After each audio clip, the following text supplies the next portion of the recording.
The problems are almost always for me coming from the customer experiences. So trying to find a problem on your own, unless you are a real domain expert in that space, is not ideal. You always need to identify a hair on fire customer problem and then go after and trying to solve it.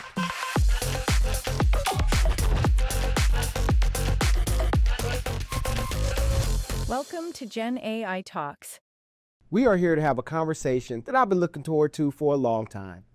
Whether it's patents, innovation, or the future, there's one man who's been working at the forefront of that for years and doing phenomenal work. Let's have a chat. Let's have a talk. Let us know in the comments. Are you here for fun? I know you are. So let's get started. We have a good conversation to be had here. Deepak, you introduce yourself, share a little bit about your background. Thanks for having me here, Sam. My name is Deepak Pai, and I'm a principal scientist at Adobe. I work on new and exciting products. I have a background in computer science, engineering. I've been working in the space of AI, machine learning for 10 plus years now. And I know everyone's going to be inspired hearing from you today. So in your doing that work, what were some of the things you learned between an idea being patentable versus just interesting? So when we look at patents, there are two main criteria that people look at. One is the novelty, and second is value. So patents cost a lot of money, right? So you need attorneys to write up the patents, you need filing fees with the patent office, and even to maintain patents over a number of years, it costs a lot of money. So you have to demonstrate that it's worth the value to the enterprise, to the business. And value comes from one, being it valuable to the business as a product feature, and the innovation adding value to the end customer.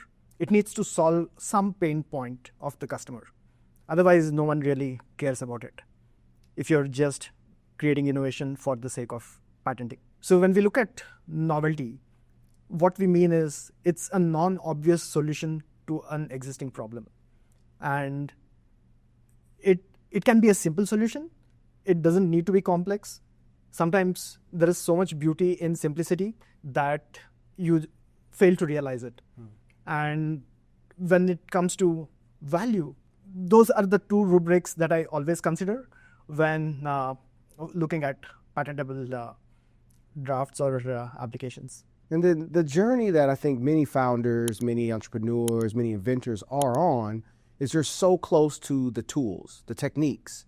Can you speak about like how you even identify the problems and how you really make sure you anchor your approach to solve those? The problems are almost always for me coming from the customer experiences. So trying to find a problem on your own, unless you are a real domain expert in that space, is not ideal.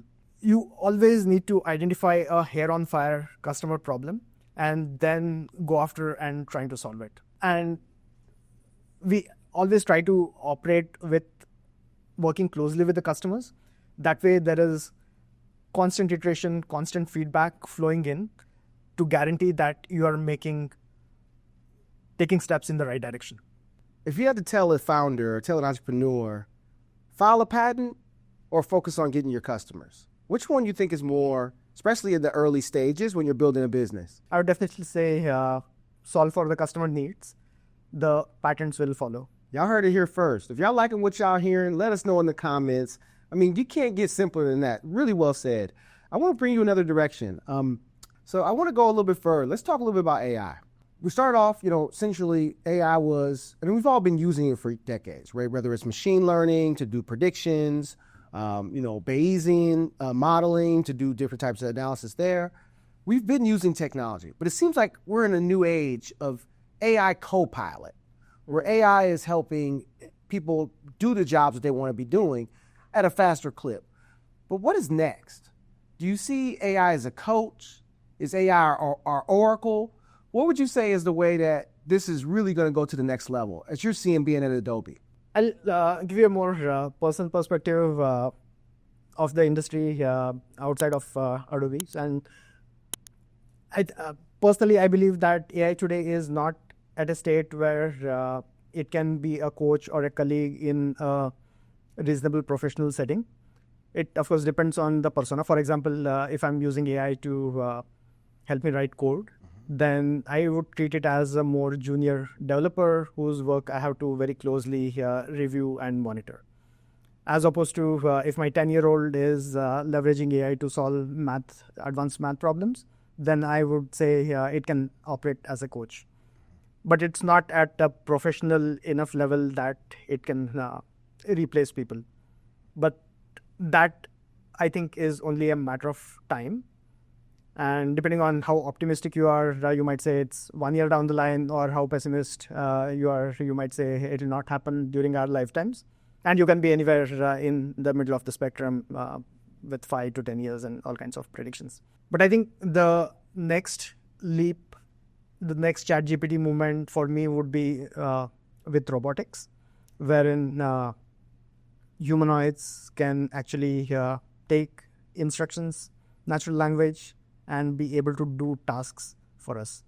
And I always recommend this nice book called Life 3.0 by Max Tegmark, which describes various scenarios where AGI happens, and there is a optimistic scenario, there is a pessimistic scenario, and all of those. It's a very nice read.